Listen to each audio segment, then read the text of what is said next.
नमस्कार आपण देखुछंती गां गहळी टीवी।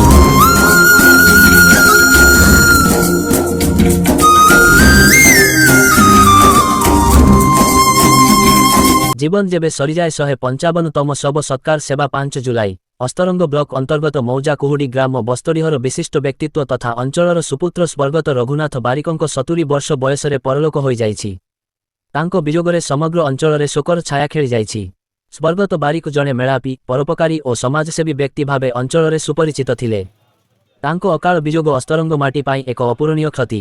सबुज शाखार 155तम सेवा स्वर्गत बारिकंक शेषयात्रारे सामाजिक संगठन सबुज शाखा अस्तरंग र कर्मकर्ता माने सामिल होई कांध देइथिले। संगठन पक्षरु एहा थिला 155तम शव सत्कार सेवा।